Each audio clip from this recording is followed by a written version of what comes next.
Assalamualaikum warahmatullahi wabarakatuh.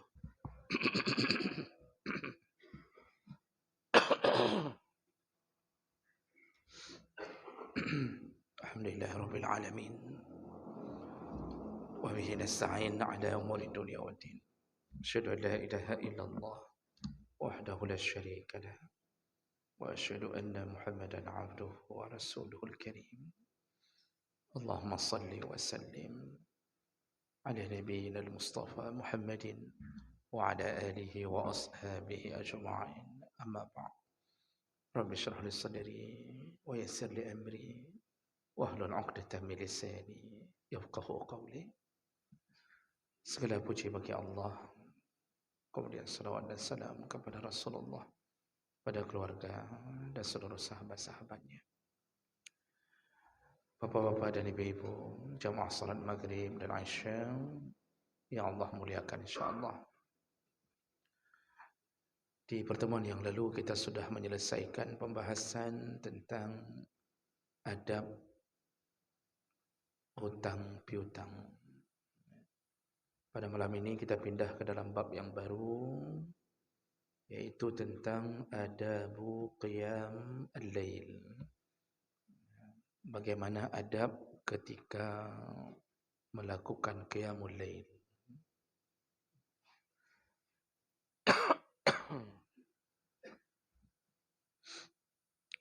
Qiyamul lail ini salah satu amalan yang istimewa di sisi Allah Subhanahu wa taala. Tidak semua orang mampu menegakkannya. Hanya orang-orang yang kuat kuat iman yang mampu melakukan qiyamul lail dengan istiqamah. Qiyamul lail adalah amalannya para nabi, amalannya para wali-wali Allah, dan amalan orang-orang saleh. Qiyamul lail salah satu amalan yang menyebabkan pertolongan di akhirat nanti. Allah Subhanahu wa taala yang langsung merekom untuk melakukan qiyamul lail. Kata Allah, ya ayyuhal muzammil qumil laila illa qalila. Wahai orang yang berselimut, bangunlah malam walaupun cuma sedikit. Jadi Allah tidak suruh bangun sepanjang malam, tapi Allah minta bangunlah walaupun hanya sebentar. Tidak mampu sebentar, nisfahu, setengah dari sebentar. Jadi kalau sudah setengah dari sedikit, berarti yang sedikit itu potong dua. Bangunlah walaupun setengah dari sedikit. Tidak mampu juga, awinqus minhu qalila, potong lagi setengah lagi. Jadi maksudnya 2 rakaat, 5 menit, 7 menit, itu pun boleh. Yang penting berusahalah bangun di tengah malam, kata Allah. Jadi langsung Allah yang suruh bangun. Kalau Allah yang sudah suruh, maka Allah sudah standby menunggu hamba di tengah malam. Maka tentu semua yang dilakukan hamba, permintaannya, keluh kesahnya, semua akan ditangani oleh Allah SWT.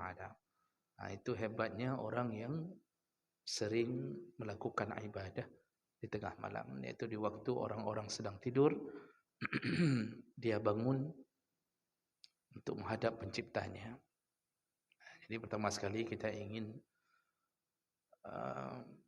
memberi dorongan, kalau kita sudah berumur lebih daripada 40 tahun, maka perbanyaklah ibadah. Karena Allah sudah memperingatkan bagi mereka yang falamma balagha 40 sanah, orang-orang yang sudah mencapai umur 40 tahun, banyak-banyaklah mensyukuri nikmat Allah dengan cara beribadah. Baik.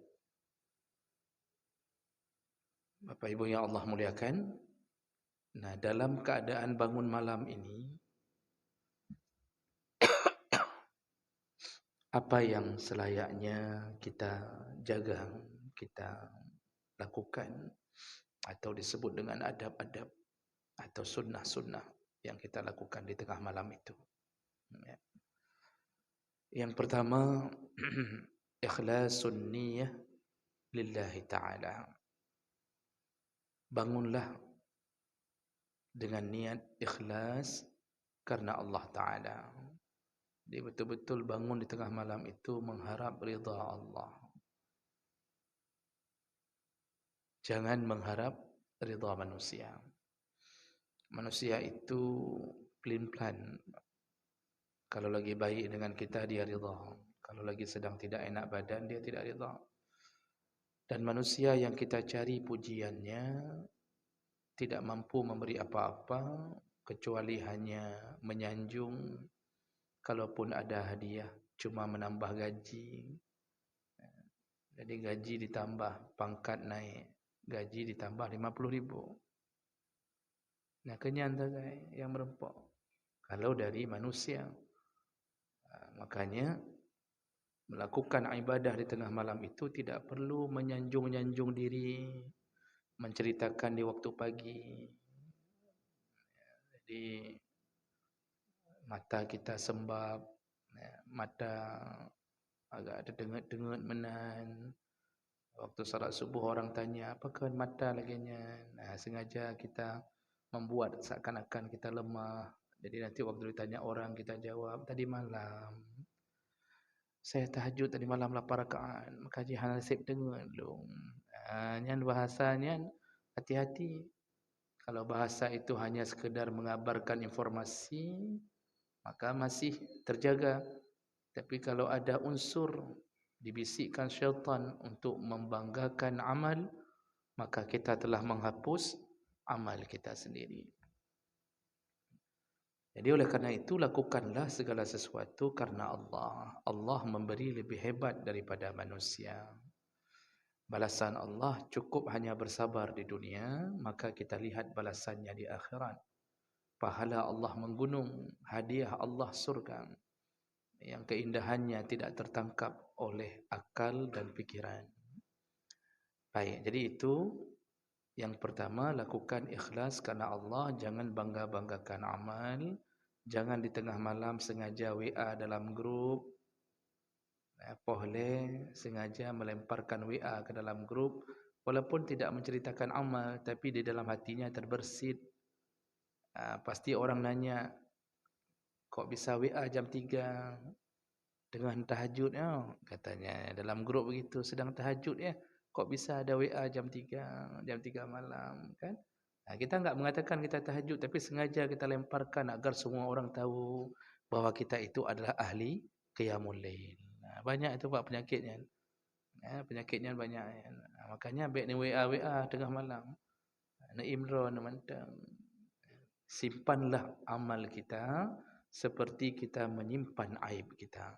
Maka Allah lah yang akan membalas semua yang kita sembunyikan di dunia. Baik, itu yang pertama. Kemudian yang kedua, adab berikutnya adalah adamu takhsis lailatul jum'ah bil qiyam. Janganlah mengkhususkan malam Jumaat untuk bangun malam. Jadi jangan hanya di malam Jumaat, karena kita mengira malam Jumaat itu malam keberkahan, malam yang lebih mulia daripada hari yang lain. Lalu kita menyengajakan bangun hanya di malam Jumaat. Rasulullah yang mengatakan ini dalam hadis riwayat Muslim dari Abu Hurairah radhiyallahu anhu, kata Rasulullah, la takhtassu lailatal jum'ah biqiyamin min ba'nil layali. Janganlah engkau mengkhususkan malam Jumaat untuk melakukan qiyamul lail di antara malam-malam yang lain. Jadi maksud hadis Nabi ini, lakukan setiap malam. Qiyamul lail ini tidak ditentukan di malam Jumaat. Namun yang melakukan di malam Jumaat tentu lebih besar pahala. Karena hari Jumaat itu mulai dari maghrib seperti kita alami pada malam ini, sampai maghrib besok, itu Allah kali lipatkan pahala dalam ibadah. Yang bersedekah pun 2 kali lipat pahalanya. Jadi oleh kerana itu Bapak Ibu yang Allah muliakan, janganlah seseorang mengkhususkan malam tertentu untuk bangun, tetapi berusahalah setiap malam. Baik. Kemudian yang ketiga, at-tasawwuk 'inda al-qiyam li salatil lail. Ketika bangun di tengah malam itu, hendaknya seseorang melakukan siwak. Jadi bersiwak dulu ketika sudah bangun di malam itu. Berdasarkan hadis Nabi sallallahu alaihi wasallam, hadis riwayat Bukhari, kata Rasulullah, diceritakan bahawa iza qama ahadukum yusalli minal lail, Rasulullah berkata, kalau salah seorang di antara kalian bangun malam, falyastak, bersiwaklah lebih dahulu. Jadi begitu bangun, bersiwaklah lebih dahulu, sikat gigilah lebih dahulu. Fa inna ahadakum iza qara'a fi salatihi wada'a malakun fahu ala fihi. Kenapa kita harus bersiwak walaupun di tengah malam? Karena kan selama ini anjuran bersiwak itu lebih terkesan karena kita akan berhadapan dengan orang banyak. Jadi disuruh sebelum pergi ke masjid, jangan makan bawang, jangan makan yang bau-bau, sikatlah gigi. Tapi di tengah malam mau salat sendiri pun disuruh sikat gigi dulu. Karena kata Nabi, seseorang di antara kalian ketika dia membaca bacaan dalam salatnya, malaikat menempelkan mulutnya di mulut kita. Jadi malaikat mendekat. Jadi malaikat meletakkan mulutnya di mulut kita. Jadi malaikat suka kalau bau mulut itu wangi. Jadi apa maksud malaikat menempelkan mulutnya di mulut kita? Dia senang, dia mendoakan, dia mencatat dengan sebaik-baiknya catatan di atas amalan orang ini. Wala yakhruju min fihi syai'un illa dakhala fammul malak. Lalu Rasulullah mengatakan, tidak ada yang keluar dari mulut seorang hamba yang sudah sikat gigi itu atau yang sedang salat malam itu, kecuali semua kalimat itu pasti masuk ke dalam mulut malaikat. Illa dakhala fammal malak. Pasti semua itu masuk ke dalam mulut malaikat. Jadi maksudnya adalah malaikat menerima bulat-bulat semua amalan lisan dari orang yang salat di tengah malam. Namun syaratnya jangan bau mulut. Jadi kalau bangun malam jam 3 misal, atau jam setengah 4, kita mau salat. Ketika berwuduk, sikat gigi dulu. Paling bagus Pak, kalau memang ada obat-obatannya, ada pastanya. Yang lebih agak long. Ini Pepsodent kah, Ciptaden kah, itu bagus untuk mengharumkan bau mulut. Kalau bisa kumur-kumur Listerine, itu bagus. Rasulullah sallallahu alaihi wasallam dalam hadis riwayat Bukhari Muslim dari Huzaifah, kana iza qama minal lail, Rasulullah itu kalau bangun di tengah malam, yashusu fahu bisiwak, selalu beliau menyikat giginya dengan siwak lebih dahulu. Kalau dulu itu memang kayu yang digunakan itu kayu siwak karena dia ada bau khas yang keluar.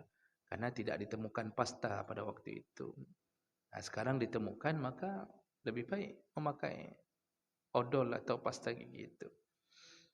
Ini jadi amalan yang atau adab ketika bangun tidur untuk salat. Berikutnya yang keempat, iqadul ahli lis-salah. Jadi ketika kita sudah bangun, sudah sikat gigi, sudah wuduk, maka apa yang hendaknya kita lakukan? Hendaknya bangunkanlah keluarga juga untuk salat. Dia pun bedah rumah. Bangunkan isteri, bangunkan anak.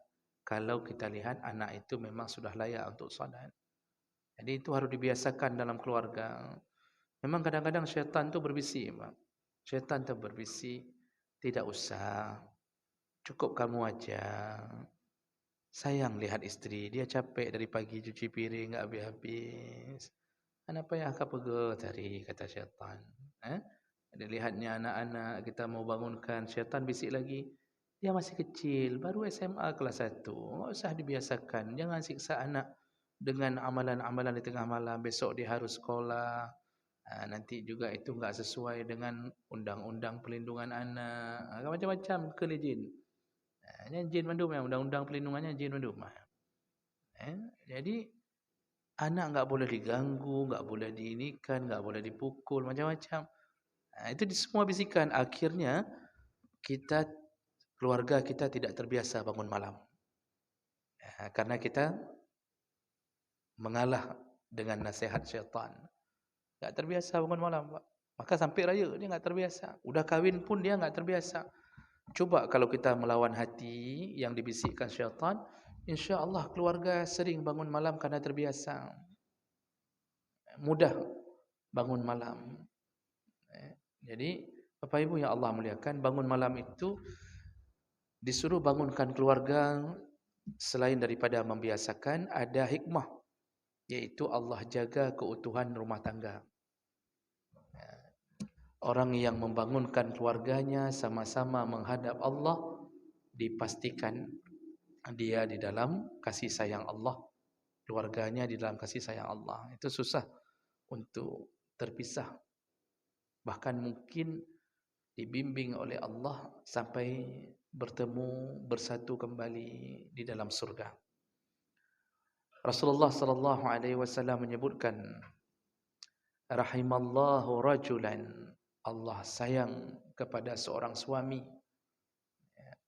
qama minal lail, yang suami itu bangun di tengah malam, fa shalla, lalu dia menegakkan salat, wa aiqadha imra'atahu fa sallat. Ketika dia ingin menegakkan salat, lalu dia membangunkan istrinya dan mereka salat. Fa in abad, kalau istrinya enggan untuk bangun, susah dibangunkan, nudhiha fi wajhiha alma, maka hendaknya siramlah air, percikkanlah air di wajah istri, kata Rasulullah. Jadi laki-laki yang baik itu, yang disayang Allah, disuruh siram istri, disuruh siram di tengah malam ketika dia tidak mau bangun. Jadi ada anjuran menyiram istri di tengah malam. Maka sediakan, bapak-bapak sediakan aqua gelas satu, atau masukkan air ke dalam pistol air, netimbak aja menuju tengah malam hari pada. Jadi sudah kita bangunkan jam 3 enggak bangun, setengah 4 enggak bangun, poh netimbak aja. Dengan pistol air, Pak. Jangan AK-47. Jadi ternyata pekerjaan itu disuruh oleh Nabi. Dan Allah sayang kepada suami yang suka membangunkan istrinya di tengah malam untuk salat. Lalu Rasulullah sambung, rahimallahu imra'atan, Allah pun sayang kepada seorang istri, qamat minal lail, yang bangun di tengah malam, fa sallat, lalu dia akan menegakkan salatnya, wa aiqadat zaujaha, lalu dia membangunkan suaminya, fa salla, dan kemudian mereka salat. Fa in aba, kalau suaminya enggan, tidak mau bangun, susah dibangunkan, apa kata Nabi? Nudihat fi wajhihi alma, maka juga sama, siramlah wajah suami dengan air. Disuruh siram juga dengan air. Jadi istri yang disayang Allah, yang bangun di tengah malam membangunkan suami, lalu disuruh siram kalau suami tidak bangun-bangun. Pakai pistol air yang dibeli sama suami tadi. Siram, namun mungkin yang akan terjadi setelah dia siram suami, kalau tidak kena drum, mungkin itu hari terakhir dia berada di rumah itu. Besok langsung diceraikan. Akak tiram ke? Kata suami. Dia kata isteri, hai Rasulullah suruh siram. Kata isteri, dia enggak mau dengar pun Rasulullah. Dihantamnya isteri. Memang harus pintar-pintar juga. Jadi harus buat perjanjian dulu itu sebelum begitu. Harus buat perjanjian dan harus tahu karakter pasangan. Kalau pasangan hidup bukan tipe orang yang suka dibuat begitu, ya berarti jangan lakukan. Jadi jangan sampai rencana salat berubah jadi ribut di tengah malam. Jadi lihat-lihat keadaan. Buat MOU dulu, Pak. Buat MOU dulu dengan isteri, isteri buat MOU dengan suami. Ini kalau enggak bangun malam, apa yang kita lakukan nanti? Begitu. Jadi apa maksud hadis Nabi ini? Ternyata bahasa Nabi, Allah sayang menunjukkan kalau dua-dua antara suami isteri selalu bangun malam atau kalau tidak sanggup tiap malam tapi sering bangun malam, maka Allah sayang kepada keluarga ini. Allah jaga keluarga ini. Kalau Allah sudah sayang, maka Allah akan limpahkan segala-gala. Allah akan cukupkan semua permintaan. Itu kalau Allah sudah sayang. Kita baru level kita yang enggak punya harta saja. La haula wala quwata. Tidak ada daya, tidak ada upaya. Kalau sudah sayang sama seseorang, kita habis-habisan. Ayah kalau sudah sayang sama anaknya, dumpu permintaan anak dia penuhi. Beli sepeda pun dia beli. Beli yang lipat pun dibeli. Kalau sudah sayang anak. Itu perasaan manusia. Sayang isteri, maka dia akan beli apapun untuk istrinya. Itu manusia yang tiada harta, tiada daya. Allah yang maha berkuasa. Kalau sudah dibilang sayang kepada suami dan isteri yang suka bangun di tengah malam, maka Allah limpahkan segala-gala. Segala-gala yang Allah anggap ini baik untuknya. Jadi di situ sebenarnya kunci hidup bahagia itu pada salat malam sebenarnya. Kenapa orang hari ini kadang-kadang penuh dengan kekacauan dalam rumah tangga? Sering ribut, enggak ada damai-damainya. Paling dalam seminggu ada perdamaian 1 hari. 6 hari dalam karu tapi coba dicek kembali apa yang terjadi. Salah satunya dipastikan itu keluarga yang jarang bangun malam. Coba kalau sama-sama tahajud. Tahajud ini bukan salat yang disunnahkan berjamaah. Tahajud bukan salat yang disunnahkan berjamaah. Jadi boleh berjamaah dalam masa-masa tarbiyah. Jadi untuk mendidik anak bangun, suami berdiri jadi imam, anak jadi makmum, isteri jadi makmum, boleh, tapi tidak perlu dilakukan begitu terus-terusan. Hanya masa-masa pendidikan saja. Lebih utama salat qiyamul lail, tahajud ini dilakukan dalam keadaan sendiri-sendiri. Itu lebih utama. Semua mazhab pun mengatakan seperti itu karena mengikuti amalan Nabi SAW. Baik, sedikit lagi kemudian kita bertanya jawab. Ketika kita sudah bangun, lalu membangunkan keluarga, apa lagi yang hendaknya kita lakukan? Hendaknya kita membuka dulu salat 2 rakaat yang ringan. Sudah tahajud, sudah wuduk ni. Itu jangan langsung diniatkan untuk salat tahajud dulu, tapi salat sunnah mutlak dulu 2 rakaat. Berdasarkan hadis Nabi sallallahu alaihi wasallam, hadis Muslim dari Aisyah radhiyallahu anha, kana iza qama min al-laili liyusalli iftataha salatahu bi rak'atain khafifatain. Rasulullah itu kalau bangun di tengah malam, beliau memulai dulu salatnya dengan salat sunnah mutlak, maksudnya salat sunnah biasa, iaitu 2 rakaat yang ringan. Jadi pancing dulu dengan yang ringan. Maksud yang ringan di sini salatnya jangan langsung panjang. Jadi begitu tahajud, sebelum tahajud, salat dulu dengan bacaan-bacaan ringan. Jadi rakaat pertama qul ya ayyuhal kafirun. Rakaat kedua qul huwallahu ahad. Begitu dulu, salat ringan dulu. Apa tujuannya Nabi melakukan seperti ini dan apa tujuannya disuruh seperti begini? Iaitu wazalika tansyitan lin nafsi wa tahiyatan laha lil qiyam at-tawil. Itu untuk mengecas untuk pemanasan, Pak. Itu salat untuk memanaskan badan agar setelah itu mampu bangun dan berdiri dengan bacaan yang panjang. Tahajud itu panjang-panjang bacaannya. Nabi SAW itu kalau salat malam itu tidak pendek, selalu panjang. Dan itu terbukti dalam beberapa hadis sampai Ibnu Mas'ud, Ibnu Abbas pernah mencoba salat di belakang Nabi. Ibnu Mas'ud menyatakan dalam hadis beliau pernah mencoba salat. Jadi pernah beliau dapatkan Nabi salat, saya lupa entah di waktu perang, waktu malam waktu perang atau di rumah fulan, saya lupa dalam hadis itu. Tapi Ibnu Mas'ud mengatakan, aku berdiri di belakang Nabi. Lalu Nabi membaca rakaat pertama surat Al-Baqarah. Ibnu Mas'ud berfikir, mudah-mudahan setelah Al-Baqarah Nabi rukuk. Ternyata tidak. Nabi menyambung dengan surah Ali Imran. Bertuh sembahyangnya, Pak. Rakaat pertama surah Al-Baqarah disambung surah Ali Imran. Al-Baqarah saja sudah 2 juz setengah. Al-Baqarah 2 juz setengah. Disambung surah Ali Imran.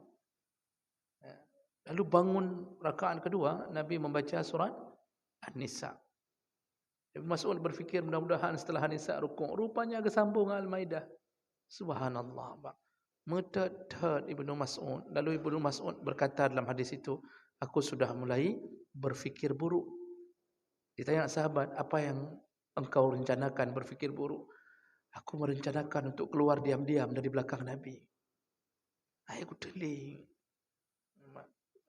Jadi Ibnu Mas'ud, Pak, itu sahabat yang paling bagus bacaan Qurannya, saleh, taat, tak sanggup solat belakang Nabi. Kalau kita jangankan itu, kenang hal ataka hadisul ghasiyah aja mudah-mudahan kita. Itu salatnya Nabi. Jadi Nabi sebelum salat yang panjang itu menyuruh salat dulu 2 rakaat yang ringan. Begitu. Dan ada hadis lain yang memuliakan orang yang salat 2 rakaat ini. Ya, dimulai dengan salat 2 rakaat dulu. Dalam hadis dari Abu Dawud Al-Hakim Ibn Hibban dengan derajat yang sahih disebutkan Rasulullah berkata, man istayqadha minal lail, barang siapa yang bangun di tengah malam, wa aiqadha imra'atahu, dia membangunkan istrinya, fasallaya, lalu mereka berdua salat rakaatain, salat dulu sama-sama 2 rakaat, enggak berjamaah, 2 rakaat dulu masing-masing. Kutiba lailata izin, maka mereka berdua di malam itu dicatat oleh malaikat dalam catatan amal minaz zakirin Allah katsira waz zakirat. Dicatat oleh Allah, dicatat oleh malaikat yang suami termasuk orang yang banyak mengingat Allah dan isteri termasuk golongan perempuan-perempuan yang banyak mengingat Allah. Jadi sudah mulai distempel itu. Orang yang le ingat ke Allah. Ini orang yang banyak ingat ke Allah. Apa? Orang yang mencintai Allah dan Rasul itu salah satu yang bisa mengalahkan dosa. Bisa mengalahkan dosa. Jadi orang kalau sudah banyak ingat Allah, otomatis mencintai Allah. Terus-terusan di bibirnya Allah. Jadi salatnya juga di tengah malam mengingat Allah. Lalu kemudian juga mencintai Rasulnya. Ya. Jadi ada hadis waktu masa Umar bin Khattab, itu ada salah seorang sahabat, saya lupa namanya dalam hadis itu, nanti boleh dicek sendiri di Google. Beliau ni orang saleh, orang baik. Dari beliau masuk Islam baik orangnya dan taat. Namun beliau kecanduan